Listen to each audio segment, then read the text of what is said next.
Assalamualaikum warahmatullahi wabarakatuh. Ala man la nabiyya ba'dah, amma ba'd. Yang saya hormati Ketua PRM Ledok Kulon, kemudian jamaah ketarjian dari PRM Ledok Kulon, kemudian dari berbagai macam wilayah di Bojonegoro, dan mudah-mudahan juga ada yang dari luar Bojonegoro, karena saya juga menyebar undangan di KTO, kuliah ketarjian online. Mudah-mudahan ada yang ikut sebagaimana biasanya. Jamaah sekalian yang dimuliakan Allah, insya Allah pada kesempatan yang mulia ini kita akan mencoba melanjutkan kajian kita, yaitu kajian ketarjian. Pada minggu yang lalu kita sudah mencoba melihat tentang kitab Thaharah, yaitu kitab yang berisi keputusan tarjih yang berkaitan tentang Thaharah, yaitu putusan Majelis Tarjih di Muktamar Khususi yang ke-24 di Banjarmasin tahun 1935. Kemarin sudah kita lihat beberapa hal yang berkaitan dengan kongres ketika itu. Kemudian juga kita sudah melihat juga tentang babul miyah, yaitu bab yang berbicara tentang media Thaharah, yaitu air, yang merupakan media yang sangat sentral, yang mana babul miyah atau bab tentang air itu ternyata tidak didapati di dalam HPT kita.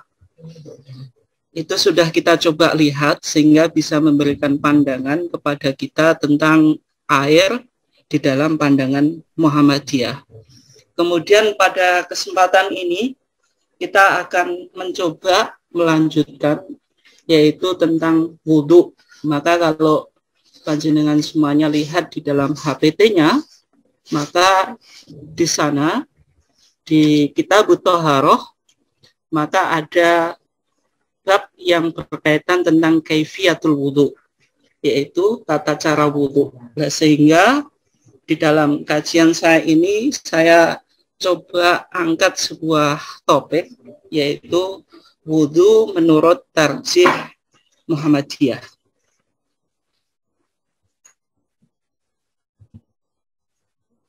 Bapak Ibu sekalian yang dimuliakan Allah, kalau kita lihat tentang macam-macam Thaharah di dalam pandangan fikih Islami, demikian juga dalam pandangan tarjih, maka ada beberapa macam Thaharah, yaitu ada 3. Yang pertama wudhu, kemudian mandi, kemudian tayamum.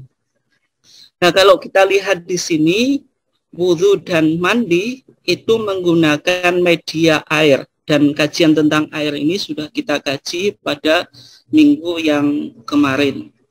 Nah, kalau kita lihat di situ wudhu, maka itu merupakan Thaharah dari hadas al-asghar atau hadas kecil. Itu cara Thaharahnya, yaitu dengan wudhu. Kalau mandi itu Thaharah dari al-hadas al-akbar, yaitu hadas besar. Jadi hadas besar itu cara Thaharahnya dengan mandi. Kemudian wudhu dan mandi ini menggunakan media, yaitu media air. Nah, kemudian kalau kita lihat yang ketiga itu disebut tayamum. Nah, tayamum ini menggantikan posisi wudhu, kemudian posisi mandi. Maka dalam HPT itu nanti ada, ketika kita bicara tayamum, maka dijelaskan bahwasanya tayamum itu badalul wudhu'i wal ghusli, yaitu sebagai pengganti dari wudhu dan mandi, dan menggunakan media, yaitu media debu. Jadi kalau tayamum ini bisa digunakan sebagai Thaharah dari hadas kecil maupun hadas besar. Nah, kira-kira rangkuman dari kitab Thaharah yang ada di dalam HPT ini berbicara tentang 3 hal itu, yaitu wudhu, kemudian mandi, kemudian tayamum. Nah, kalau kita lihat Bapak Ibu sekalian yang dimuliakan Allah, kalau kita lihat yang menarik, kalau panjenengan sedoyo lihat di HPT, yaitu Kitabut Thaharah, maka di muqaddimah, di pembukaan, itu disebutkan yaitu Quran surat Al-Maidah ayat 6. Nanti kita coba lihat itu yang sebagaimana yang saya tampilkan, tapi itu berkaitan tentang wudhu saja. Dan ternyata di surat Al-Maidah itu sudah mencakup 3 macam toharoh, mulai dari wudhu, kemudian mandi, kemudian tayamum. Itu cuma diresum atau diringkas di dalam satu ayat. Nah itu. Nah, sehingga dalam kesempatan ini, karena saya membahas tentang wudhu, maka yang perlu kita bahas, yang pertama kita lihat bagaimana keterangan Al-Quran mengenai wudhu atau tata cara wudhu menurut Al-Quran. Karena sebagaimana yang kita ketahui dalam Al-Masail Al-Khams, 5 masalah yang menjadi paradigma pemikiran Muhammadiyah, ketika Muhammadiyah berbicara tentang ma huwa din, kemudian ma huwal qiyas, yaitu apa definisi agama, kemudian apa definisi qiyas dalam artian ijtihad. Maka dalam pandangan Muhammadiyah, agama dan ijtihad itu harus dilandasi Al-Quran yang pertama, yang kedua as-sunnah. Dalam HPT disebut as-sunnah as-sahihah. Kemudian disempurnakan, maksudnya as-sunnah as-sahihah itu maksudnya as-sunnah al-makbulah, yaitu sunnah yang bisa diterima, bisa dijadikan tidak hanya hadis sahih saja, tapi juga hadis hasan. Ini yang perlu dipahami sehingga kita tidak terjadi kesalahan, apalagi di arus bawah itu terkadang masih berdebat yang itu sudah ada jawabannya di Muhammadiyah. Jadi Muhammadiyah itu menggunakan hadis al-maqbul, hadis yang bisa diterima, tidak hanya yang sahih. Nah, sehingga karena Muhammadiyah itu sumber hukumnya yang pokok itu Al-Quran, kemudian yang kedua hadis. Ketika kita bicara tentang wudhu, maka kita lihat dulu bagaimana keterangan Al-Quran tentang wudhu. Maka di dalam surat Al-Maidah ayat 6 itu sudah membicarakan tentang wudhu. Kalau kita lihat, Allah Subhanahu wa taala berfirman, ya ayyuhalladzina amanu idza qumtum ilas sholati faghsilu wujuhakum wa aydiyakum ilal marafiq wamsahu biru'usikum wa arjulakum ilal ka'bain. Nah, ayat ini cukup menarik karena ayat ini menggambarkan tentang ibadah wudhu dalam pandangan Al-Quran. Maka Al-Quran mengatakan, ya ayyuhalladzina amanu, wahai orang-orang yang beriman, idza kumtum ilas sholati, apabila kamu hendak mengerjakan sholat. Yang menjadi pertanyaan Bapak Ibu sekalian, idza kumtum itu kan koma dari fi'il madhi. Fi'il madhi itu artinya telah lampau atau simple past dalam bahasa Inggris. Nah, bagaimana wudhu kok dilakukan setelah sholat? Nah, ini kan idza kumtum ila sholati, apabila kamu telah sholat. Nah, kalau telah sholat ngapain? Wudhu. Nah, ini. Nah, maksudnya ayat itu tidak bisa dibaca semacam itu. Karena ketika fi'il madhi itu didahului oleh idza, itu artinya lil mustaqbal, menunjukkan arti yang akan datang. Sehingga ayat ini kalau kita artikan itu ada takdirnya. Maksudnya idza kumtum ila sholati, maksudnya idza aradtum an taqumu ila sholah, apabila kamu hendak mengerjakan sholat. Jadi bukan setelah sholat berwudu, tetapi apabila kita hendak mengerjakan sesuatu digunakan untuk apa? Untuk sholat atau untuk hadas. Nah, kira-kira jawabannya bagaimana itu? Wudu itu untuk sholat atau untuk hadas? Nah, kalau jenengan di sini jawabnya untuk sholat. Berarti kalau wudu itu untuk sholat, setiap jenengan sholat itu lagi. Mau sholat isya, belum kentut wudu lagi. Kalau wudu untuk sholat, berarti agak repot juga kan. Nah, kalau kita jawab wudu itu karena hadas, kita dianjurkan untuk wudu itu karena hadas. Ini malah repot juga, karena kalau lebih capek lagi. Nah, sehingga kalau saya tanya wudu itu untuk sholat atau untuk hadas, maka jawabannya wudu itu untuk sholat ketika kita lagi berhadas. Jadi kalau jenengan mau sholat kebetulan semacam itu. Nah, ini meskipun agak filosofis tapi nggak apa-apa lah gitu. Coba diangen-angen gitu. Dan kemudian dikatakan fagsilu wujuhakum. Ini yang pertama dijelaskan oleh Al-Quran. Ketika kita berwudu itu, kita dianjurkan fagsilu. Dan yang disebut wajah itu bagian yang mana saja kan itu. Nah, sehingga di sini para ulama mencoba memberikan penjelasan. Yang disebut wajah itu bagian atasnya, bagian atas apa?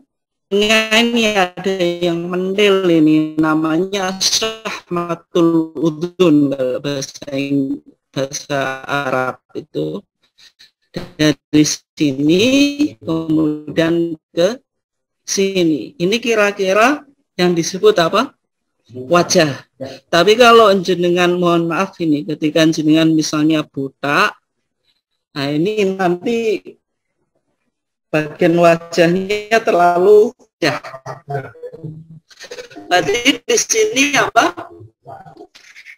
Al-Quran belum menjelaskan membasuh wajah itu berapa kali. Kemudian yang kedua, wa aydiyakum ilal marafiq. Kemudian tangan-tanganmu sampai siku. Tangan sampai atas. Bagaimana kalau dari siku kemudian ke bawah?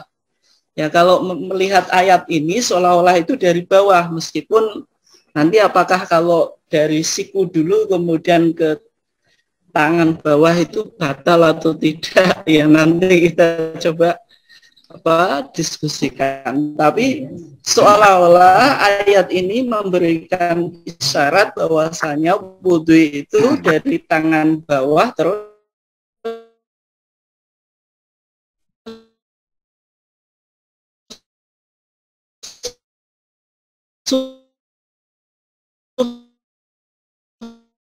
itu maksudnya apa?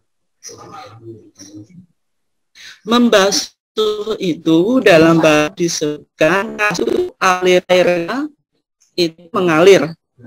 Nah, berbeda dengan mengusap, karena yang selanjutnya ini dan usaplah atau sapulah firusikum, kepalamu. Jadi yang diusap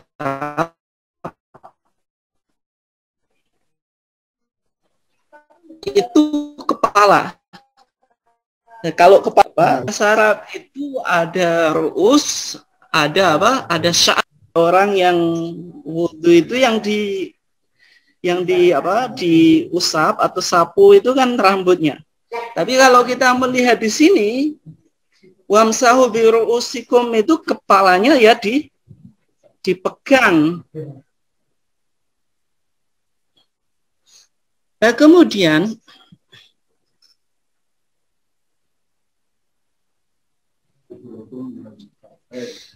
kemudian tadi masuk mengusap dengan membasuh. Kalau yang tadi saya katakan apa membasuh itu kan berarti istalatul ma, mengalirkan air. Tapi kalau masuk itu cuma isobatu al-balal, yaitu apa? Ya mengusap sesuatu yang basah, tidak sel atau membasuh dengan apa? Dengan masuk. Nah, kemudian wa arjulakum ilal ka'bain, dan kaki-kakimu sampai kedua mata kaki, yang itu. Nah, ini pandangan Muhammadiyah, demikian juga pandangan mazhab-mazhab ulama kan wa arjulakum ilal ka'bain, tapi wa arjulikum ilal ka'bain. Jadi wa arjula, lanya itu kan mansub kalau ini. Kalau menurut Syiah itu wa arjuli. Jadi dia dimarfukan, dikasrohkan, mengikuti wamsahu bi ru'usikum, sehingga. Dan kemudian juga Pak, ada ulama yang memahami karena 4 hal ini disebutkan secara berurutan, dari membasuh wajah, membasuh kedua tangan, mengusap kepala, membasuh kedua kaki, ini kan berurutan. Berarti wudhu itu harus tertib, harus apa? Urut. Nah, ini beberapa kesimpulan Al-Quran. Nah, kemudian yang kedua, kita lihat kaifiatul wudhu atau tata cara wudhu menurut hadis Nabi. Nah, karena Muhammadiyah itu tidak hanya berpegang pada Al-Quran, maka Al-Quran itu perlu dipahami dan dicari penjelasannya melalui hadis. Nah, sehingga dalam pandangan Muhammadiyah, sumber hukum itu kan yang pertama apa tadi? Al-Quran, kemudian yang kedua hadis atau sunnah. Dan sunnah ini dalam pandangan Muhammadiyah sebagai bayan, sebagai penjelas dari Al-Quran.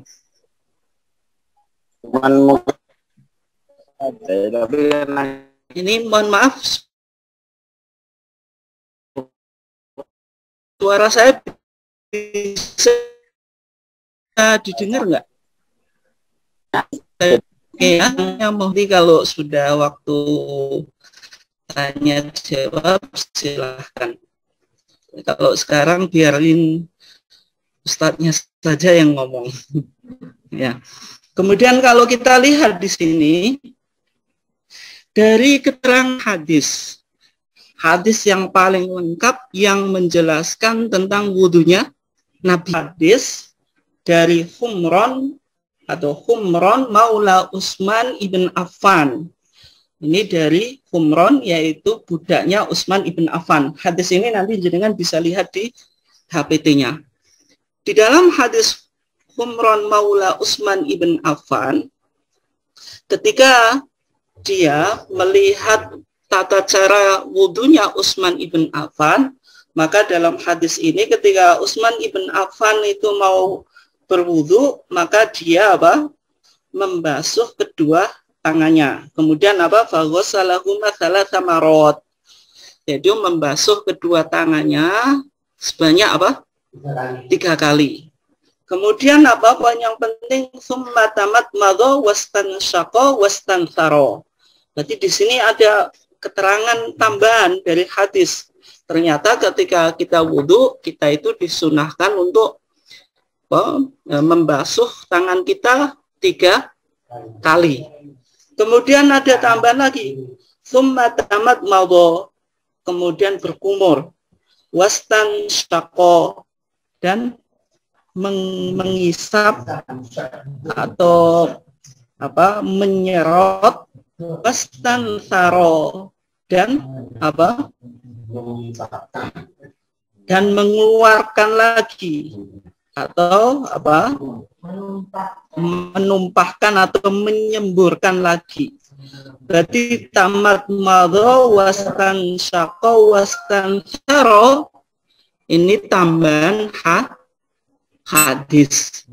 Meskipun kata Imam Ahmad ibn Hambal yang di sini ini bagian dari membasuh wajah, kata Imam Ahmad ibn Hambal. Ya, kemudian summa ghassala wajhahu salasan. Kemudian kata Humran Maula Utsman ibn Affan ketika wudhu itu membasuh wajahnya salasan, 3 kali. Ini yang tidak dijelaskan oleh Al-Quran tadi. Al-Quran cuma mengatakan Fagsilu wujuhakum, basuhlah wajahmu. Tidak dijelaskan membasuh wajah itu berapa kali. Nah, sehingga dari hadis ini kita bisa pahami yang dipraktekkan oleh Utsman ibn Affan ketika beliau meniru wudunya Rasulullah, itu ternyata Rasulullah membasuh wajahnya itu 3 kali. Wa yadaihi ilal mirfaqaini salasan. Kemudian Utsman ibn Affan itu membasuh kedua tangannya sampai sikunya salasan 3 kali. Jadi membasuh wajah, membasuh tangan sampai siku itu juga 3 kali. Tsumma masaha bi ra'sih. Kemudian Utsman ibn Affan itu mengusap kepalanya. Mengusap kepalanya itu tidak dijelaskan berapa kali, cuma dikatakan summa masaha bi ra'sih. Dia kemudian mengusap kepalanya, sehingga mengusap kepala itu perlu 3 kali atau tidak, yang nanti kita lihat kan itu. Tetapi kalau menurut hadis ini mengusap kepala itu tidak jelaskan sebanyak 3 kali. Ya, sehingga nanti kita lihat pandangan Muhammadiyah mengusap kepala itu tidak 3 kali tapi cukup sekali. Nanti tangan itu dari depan ke tengkuk kemudian dikembalikan ke depan. Itu ngitungnya 1 kali, bukan 2 kali. Nanti kita coba lihat detailnya. Tsumma ghassala kulla rijlin salasan.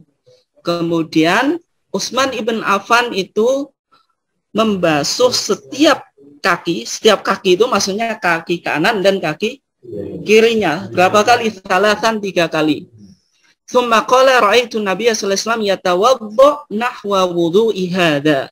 Kemudian kata Utsman ibn Affan, saya melihat Nabi itu berwudu seperti wuduku ini. Berarti apa yang dilakukan oleh Utsman ibn Affan itu bukan pendapatnya sendiri, tetapi mengikuti contoh dari Rasulullah. Sehingga model hadis semacam ini yang disebut hadis mauquf, tapi memiliki indikasi marfu, sehingga mauquf fi hukmil marfu itu bisa dijadikan hujjah gitu. Nah, sehingga kalau kita simpulkan dari hadis tadi beberapa poin. Yang pertama, membasuh kedua telapak tangan sebelum wudhu itu 3 kali. Kemudian ada berkumur, mengisap air dan menyemburkannya. Ini yang tidak dijelaskan di dalam ayat Al-Quran tadi. Hadis tadi bisa kita simpulkan 3 kali, meskipun Al-Quran tidak bilang berapa kali. Kemudian membasuh kedua tangan sampai siku, keterangan hadis berapa? 3 kali. Kemudian mengusap kepala karena tidak ada penjelasannya, kita paham basuh kaki sebanyak 3 kali. Ini kesimpulan dari hadis Humran Maula Utsman ibn Affan. Nah, sehingga kalau kita lihat sekarang agak detail, bagaimana tata cara wudhu sebagaimana yang dituntunkan oleh majelis tarjih. Langkah yang pertama, nanti belum Pak, kita insya Allah detail nanti belakang. Langkah pertama ketika kita mau wudhu yaitu membaca basmalah dengan niat yang ikhlas karena Allah. Jadi sebelum panjenengan sedaya wudhu itu yang pertama membaca basmalah, Bismillahirrahmanirrahim. Dan itu. Nah, ketika membaca basmalah itu dengan mengikhlasake niataka ing niat ira lillahi mungkrono Allah Ta'ala. Nah, kenapa wudhu itu yang pertama disunahkan membaca basmalah? Karena ada hadis dari sahabat Anas yang diriwayatkan oleh Imam Nasai, bisa dilihat, dicek di kitab HPT-nya. Bismillah atau tawaddu bismillah. Berwudulah kamu dengan menyebut nama Allah. Nah, dalam pandangan tarjih bisa kita pahami membaca basmalah itu tidak wajib, tetapi sunnah. Karena ketika kita ingat ya jangan sampai meninggalkan Bismillah. Kecuali kalau panjenengan lupa, kalau sudah wudhu tadi kok lupa nggak baca Bismillah, yang nggak usah diulangi wudhunya lagi, insya Allah sudah sah. Jadi setelah baca Bismillah dan niat,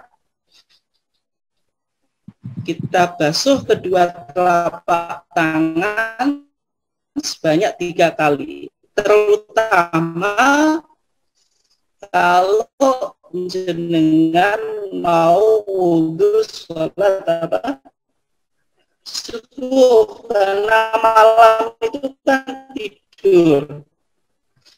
Kata yadri aina batat yadahu. Ketika tidur itu tangannya itu pergi kemana, yang dipegang itu apa saja. Nah, sehingga kalau kita mau masukkan ke wadah untuk wudhu itu, kita dianjurkan untuk dicuci dulu. Ini betapa hebatnya Islam. Juga kita dianjurkan untuk menyela-nyelai jari. Kata Nabi, wa khalil bainal asabi. Kita disuruh menyela-nyelai jari supaya air itu masuk berkumur, menghisap air dan menyemburkannya. Nah, ini bisa kita pahami dari hadisnya Ali ini, karena ada penjelasan salatan 3 kali. Ini penjelasan dari hadis Ali ibn Abi Thalib. Kemudian juga ada hadis yang lain dari Abdullah ibn Zaid. Di sana dikatakan tamat malam atau berkumur, wastan syak, menyerot air ke hidung, tapi min kafatin win. Ini nanti dibuat kemu, kemudian diserot ke dalam. Ini apa? Min kafatin wahidatin, dari satu apa? Telapak tangan. Nanti kita coba lihat bagaimana kalau satu tangan ini kok nggak cukup, mau di bagian, apakah boleh dua? Ya boleh, tapi kalau melihat hadis ini prakteknya itu min kafatin wahidatin, dari satu apa? Satu telapak tangan. Kemudian yang kiri itu yang ternyata langsung dijawab di hadis bawahnya itu. Ada hadis Laqit ibn Sobirah. Dia mengatakan, qultu ya Rasulullah akhbirni anil wudu. Maka Rasulullah mengatakan, saya langsung ambil poinnya saja, wa balik fil istinsyaq, dan bangetlah kamu atau sungguh-sungguhlah kamu fil istinsyaq, dalam menyerot air ke hidung. Tapi ada pengecualiannya, illa antakuna so'iman, kecuali kamu dalam keadaan apa? Puasa. Sehingga kalau jenengan lihat di HPT-nya, nanti ada bab mujtanabatu as-shaim, beberapa hal atau pantangan yang seharusnya orang yang puasa itu tidak melakukan.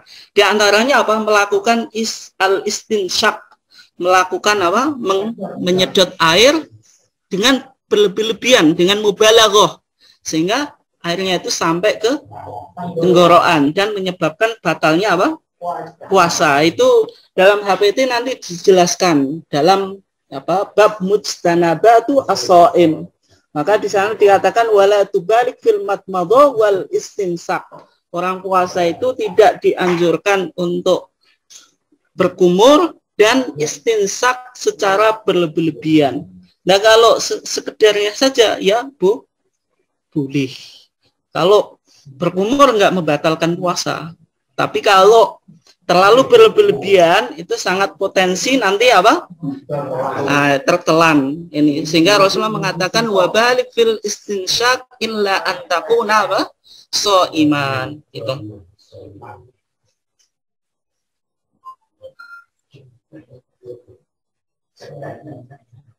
Kemudian yang berikutnya menyela-nyelai jenggot. Ini kalau Bapak Ibu sekalian punya jenggot. Nah, kalau ini bapak-bapak ya, kalau ibu-ibu ya jelas nggak punya jenggot. Ini kalau bapak-bapak punya jenggot, kalau nanti jenggotnya itu di sela-sela, karena Rasulullah karena yukhallil lihiyatahu, Rasulullah itu apa? Menyela-nyelai apa? Jenggotnya, sehingga air itu bisa masuk ke kulit. Nah, sehingga kulitnya ini kena air. Ini diantara apa? Kesunahannya. Ini kalau punya jenggot. Nah, kalau nggak punya ya tidak perlu untuk takhlil, menyela-nyelai. Bapak Ibu sekalian yang dimuliakan Allah, kemudian langkah ketiga itu membasuh muka 3 kali dengan mengusap kedua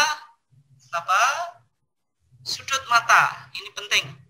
Jadi membasuh muka 3 kali dengan mengusap kedua sudut mata. Dalilnya apa? Tsumma ghassala wajhahu thalathan. Kemudian membasuh mukanya thalathan 3 kali. Jadi membasuh muka itu sunnahnya 3 kali. Kemudian ada hadis dari Abi Umamah ketika menyebutkan bagaimana wudunya Rasulullah, maka di sana dikatakan apa? Karena Rasulullah SAW yamsahu ma'koin. Rasulullah itu mengusap apa? Ma'koin atau sudut mata, biar apa? Bahasa Jawanya blolokan ini hilang, belek ya. Blobok atau belek ya, ini biar jelas. Ini biar apa? Biar jelas, nanti habis wudhu ternyata nggak ada bedanya, bloboknya masih nempel. Ini perlu. Ini juga yang dijelaskan di HPT, meskipun saya yakin, seyakin-yakinnya warga Muhammadiyah juga nggak tahu kalau ada di HPT itu ternyata mengusap kedua sudut mata itu dijelaskan dan disebutkan ada sumber atau ada dasarnya ini. Nah kemudian langkah yang keempat, nanti di belakang ada videonya, insya Allah nanti Bapak Ibu sekalian bisa paham. Ini kan masih kita berbicara secara teori dulu, belum praktek. Kemudian langkah keempat itu membasuh kedua tangan sampai siku. Dimulai dari tangan kanan dengan cara digosok. Nah itu hadisnya apa? Tsumma ghassala wajhahu thalathan wa yadayhi ilal marfaqain thalathan. Jadi membasuh kedua tangannya sampai sikunya. Tadi saya sampaikan kedua tangannya itu seolah-olah dari bawah. Dari bawah kan sampai siku. Berarti dari bawah ke atas. Sehingga baiknya Bapak Ibu kalau wudhu itu di keran itu jangan sampai dari atas. Kan ada juga orang-orang yang sikunya ini nanti ke bawah. Ya, meskipun ya ini apakah batal atau tidak, ini saya juga belum menemukan dalilnya. Tapi kalau melihat redaksi hadis ini kan tangan bawah, kemudian ke atas siku, ya dari driji kemudian ke atau jari. Ya nggak apa-apa lah, kita orang Jawa campuran aja bahasanya. Dari bawah kemudian ke atas. Dan itu. Ya, summa ghassala yadahu al-yumna ila al-mirfaq thalatha marrat, summa ghassala yadahu al-yusra mithla dhalik. Berarti yang didahulukan itu yang kanan dulu. Kanan dulu, yang yadahu al-yumna. Berapa kali? 3 kali. Kemudian baru yang kiri juga 3 kali. Tapi dikatakan tadi ma'ad dalki. Dalki itu kayak dipijat. Ini diantara kesunahnya. Jadi kalau wudhu ada juga Bapak Ibu biasanya kalau pakai cebok itu cebok saja.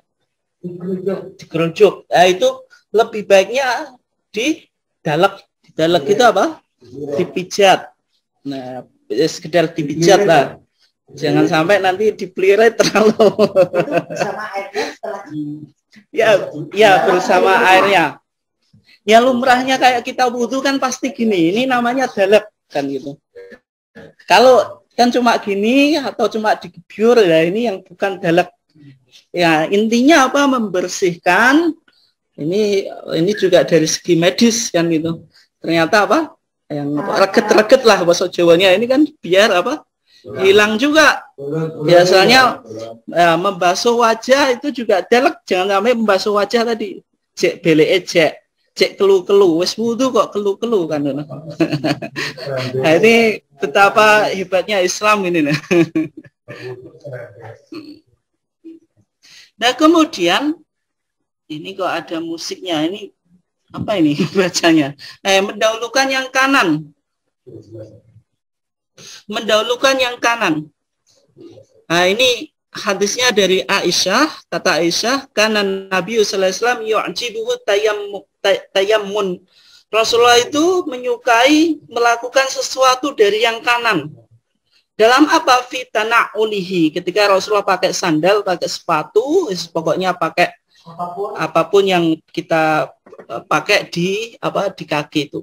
Watarojulihi. Ketika bersisir pun dimulai yang kanan, sebelah kanan.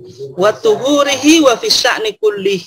Ketika bersuci dan segala apapun itu yang baik, yang positif itu selalu dimulai Rasulullah dari yang kanan dulu gitu. Dan ini yang dianjurkan oleh Rasulullah. Sehingga dalam sholat pun shaf yang baik itu juga yang dari kanan dulu yang memulai. Termasuk dalam apa? Wudhu. Dalam wudhu yang dibasuh itu yang kanan dulu. Kemudian yang kelima, langkah yang kelima, mengusap kepala 1 kali dengan cara, ini yang penting kaifiahnya, menjalankan kedua telapak tangan dimulai dari ujung kepala hingga tengkuk. Jadi apa? Dengan apa tadi? Kedua telapak tangan ini dimulai dari ujung kepala di sini. hingga tengkuk belakang dan mengembalikan pada posisi apa? Semula. Ini yang ketika mengusap apa? Kepala. Serta mengusap kedua telinga, kemudian bagian luar atau daun telinga dengan ibu jari. Jadi yang digunakan alat ini jari telunjuk dan ini apa ibu jari. Ini yang dimasukkan di kedua telinga, kemudian dari bawah ditarik apa ke belakang. Kok ke belakang atas, ditarik ke atas. Itu caranya. Jadi kalau menurut Muhammadiyah mengambil airnya tetap yang digunakan mengusap kepala dari apa depan apa ini itu ke belakang sampai tengkuk dikembalikan ke depan, kemudian ke telinga, tidak usah apa mengambil air lagi.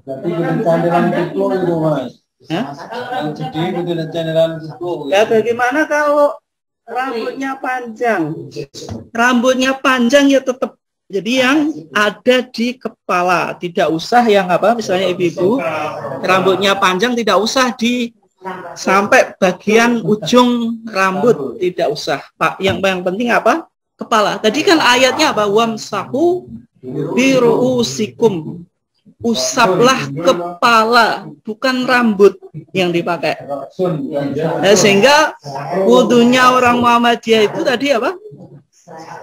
Dia megang kepala, enggak, kan ada orang di masyarakat kan yang penting rambut dikit.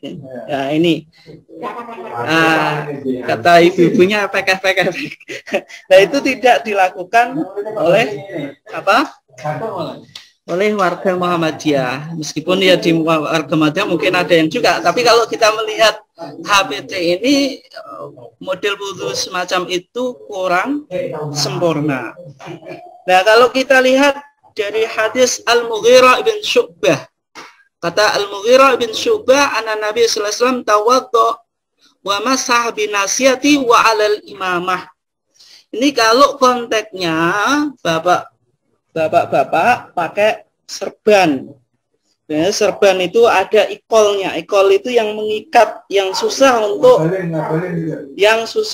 dilepas gitu. Nah, itu caranya bagaimana? Dia apa? Serbannya yang atas itu diusap, tidak usah dilepas. Demikian juga misalnya ibu-ibu di tempat umum itu bisa dipakai. Jadi yang apa? Batuknya, kemudian jilbabnya enggak oke ke atas jilbabnya. Kan mengusap, bukan apa? Membasuh. Kalau membasuh ya gobios. Karena mengusap kan nggak ada efek, kan cuma telas saja hasilnya. Dari Abdullah ibn Zaid, bada bimuqaddami ra'si hatta yadhhaba bihima ila qafah thumma raddahuma ila al-makan alladhi bada'a minhu. Ini menunjukkan tadi membasuh kepala itu dari apa, permulaan kepala, kemudian ke qafah, ke tengkuk, kemudian dikembalikan ke posisi semula. Kemudian khala isba'aihi sabahatain fi udunain, memasukkan jari telunjuk ke dua telinga. Wa masaha bi ibhamaihi ala dhahiri udunain. Ibu jarinya digunakan untuk apa? Untuk membasuh bagian luar telinga. Wa bisabahatain batino nain. Tunjuk ini bagian apa? Dalam. Ini semuanya ada hadisnya tadi. Kemudian langkah yang keenam, membasuh kedua kaki sampai kedua mata kaki 3 kali dengan mendahulukan kaki kanan, karena hadisnya tadi anjurkan supaya kita jangan sampai polok sejauh itu atau apa ini bahasa Indonesianya, saya malah lupa. Nah, poloknya ini apa, bagian kaki yang belakang itu yang tidak dibasuh, dan kita dianjurkan untuk memperlebar ketika membasuh wajah, kemudian tangan, jadi meskipun sampai siku ya dilebihkan. Kemudian mata kaki ini jangan sampai cuma pas mata kaki, disunahkan lebih atas, karena nanti ada hadis umatnya Nabi itu kan al-jalun, akan dikenali oleh Nabi. Nah, padahal Nabi kan hidup sudah 1400 yang lalu. Bagaimana kenal panjenengan sedoyo? Ya pasti nggak kenal. Kalau mengenali sahabat jelas, karena sahabat itu hidup di masa Nabi. Ketika itu Nabi mengenali panjenengan sedoyo, melihat ini wajahnya membasuh wudhu secara sempurna, tidak pelit gitu loh. Terus wudhu saja pelit gitu. Nah, itu di keterangan apa hadisnya. Kemudian yang ketiga, ini langkah terakhir, yaitu membaca doa. Doanya bagaimana? Asyhadu an la ilaha illallah wahdahu la syarikalah, yang disebutkan di dalam HPT. Ini riwayat Muslim, Ahmad, dan Abu Dawud. Meskipun ada beberapa bacaan, ini saya jelaskan. Misalnya dalam kitab Madhab Syafi'i. Madhab Syafi'i, referensi kitab yang terakhir, pokoknya pendapat Madhab Syafi'i yang disebut qaul mu'tamad, itu harus merefer pada 2 imam. Ini penting, meskipun jenengan Muhammadiyah, tapi juga harus tahu madhab apa? Syafi'i. Ada 2 tokoh yang pendapatnya itu dijadikan pendapat yang muktamad, yang otoritatif. Harus melewati 2 tokoh ini. Kalau tidak ya, meskipun itu disebutkan dalam kitab madhab Syafi'i, kuat. Yang pertama Imam Ar-Rafi'i. Di dalam kitab Muharrar, Imam Rafi'i itu menyebut beberapa doa. Misalnya doa hanya apa? Allahumma bayyid wajhi binurik, dan seterusnya.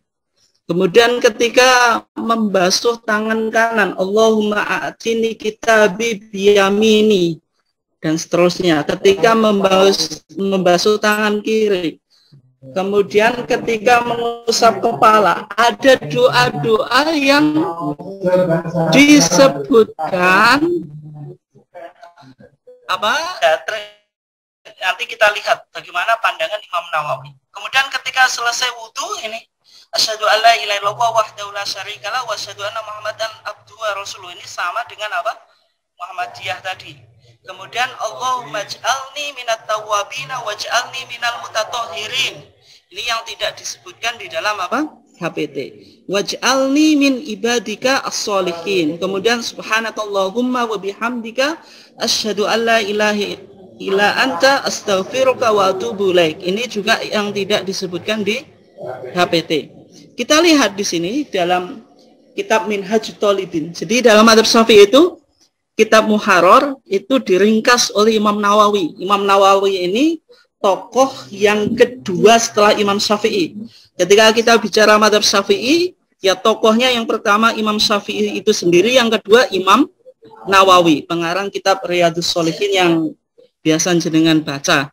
Imam Nawawi ketika meringkas perkataan Imam Rafi'i di Muharrar tadi, dikatakan dalam kitabnya Minhajul Thalibin itu, doa setelah wudhu itu asyhadu alla ilaha illallah wahdahu la syarikalah wa asyhadu anna Muhammadan abduhu wa rasuluh Allahumma ij'alni minat tawwabin waj'alni minal mutatahhirin. Ini yang belum dianggap kuat oleh Muhammadiyah. Subhanakallahumma wa bihamdika asyhadu alla ilaha illa anta astaghfiruka wa atubu ilaik. Kemudian dikatakan apa? Wa hadaftu du'a al-a'dha. Saya buang doa-doa yang diucapkan pada anggota wudhu. Kata Imam Nawawi, kenapa kok perkataan Imam Rafi'i ini dibuang kan itu? Padahal kan kitabnya ini apa? Ringkasan dari kitabnya Imam Rafi'i. Katanya apa? La aslalahu, karena nggak punya apa? Dalil atau nggak ada asalnya. Maksudnya hadisnya itu do'if. Yang mendo'ifkan bukan orang lain, yaitu Imam Nawawi yang berasal dari mazhab Syafi'i sendiri. Jadi meskipun di masyarakat doa-doa ini diajarkan, ya kita sebagai warga Muhammadiyah, karena hadis-hadisnya tidak kuat juga, ya tidak perlu kita amalkan. Dan kalau kita amalkan juga Panjenengan sedaya bingung juga gimana ngapalinya, tadi panjang-panjang. Jadi tadi kembali ke asyhadu alla ilaha illallah wahdahu la syarikalah wa asyhadu anna Muhammadan abduhu wa rasuluh, ini sudah cukup. Nah, kalau ini Allahumma ij'alni minat tawwabin waj'alni minal mutatahhirin, ini ada sebagian ulama yang mensahihkan, ada yang tidak. Tapi kalau yang hadis-hadis tentang doa di anggota wudhu tadi, banyak ulama yang mendoifkan gitu. Nah, sehingga untuk menutup kajian ini saya coba putarkan nggak lama ini tentang video, yaitu kita coba praktek cara berwudhu menurut Majelis Tarjih Muhammadiyah. Jangan coba amati nanti apa kira-kira teori yang sudah kita jelaskan itu kesimpulannya di praktek ini. Kita coba lihat.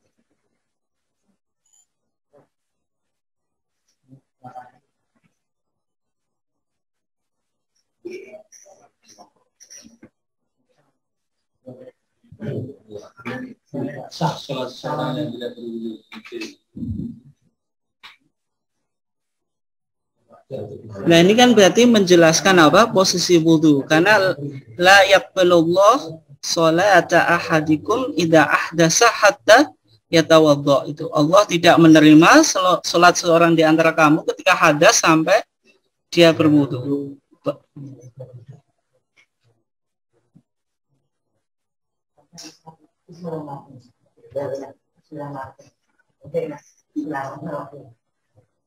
Nah, ini kan langkah pertama apa tadi? Membaca bismillah. Kita coba lihat di situ.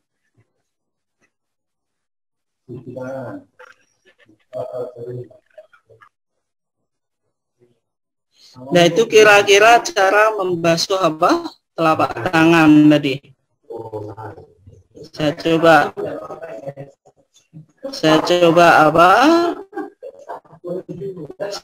ulangi lagi. Dan ini cara membasuh apa? Kedua telapak tangan. Sebanyak apa? 3 kali. Ini coba perhatikan bagaimana cara berkumur dan menyerap air kemudian menyemburkannya. Coba lihat. Ini kan tadi apa? Min kafatin wahidatin, dari apa? 1 telapak tangan. Coba itu kan dilihat. Jadi cuma 1 tangan yang digunakan apa? Untuk berkumur. Yang apa tadi? Coba perhatikan baik-baik ibu-ibu, bapak-bapak. Coba cara berarti yang dilakukan apa? Simbah ini coba. Nah, ini kan membasuh apa? Muka. Ini kan tadi. Itu coba ini apa berarti? Karena dia berjenggot. Apa jenggotnya di sela-sela. Aduh, coba saya putar ya.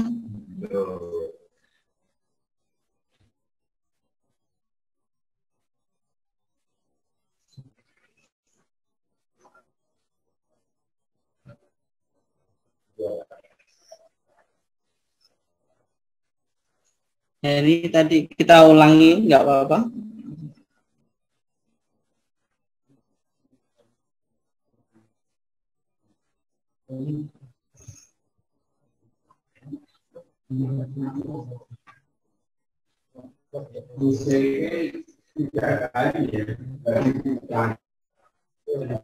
Nah, ini membasuh seluruh muka berapa? 3 kali.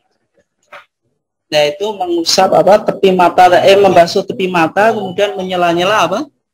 Jenggot. Ini coba diperhatikan.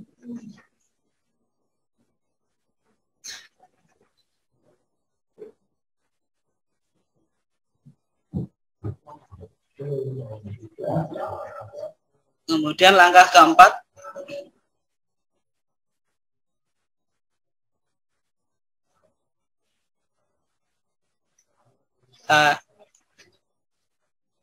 itu kan dari bawah,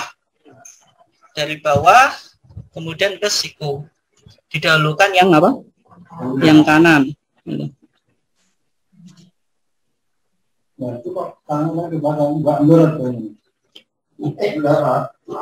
Kemudian yang kelima, ini penting ya, cara mengusap kepala. Coba lihat itu. Dikembalikan ke posisi semula, yaitu mengusap apa? Kedua telinga tadi. Coba lihat pelan-pelan itu. Ya, itu diputar ya. Itu.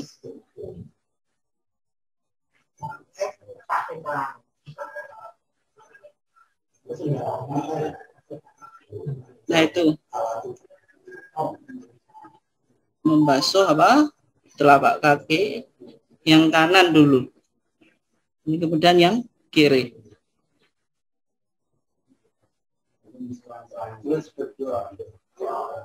Ini yang terakhir.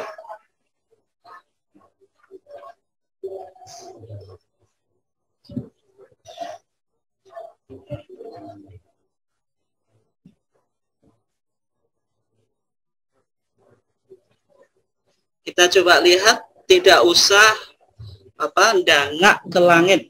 Sebagian pandangan ada yang mengatakan ketika baca syahadat apa menghadap ke langit.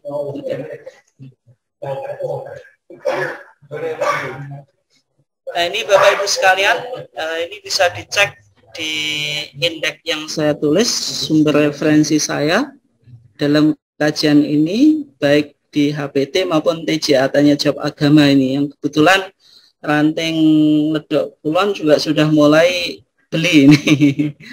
Nah, saya kira sampai di sini kita coba nanti perlebar dalam diskusi.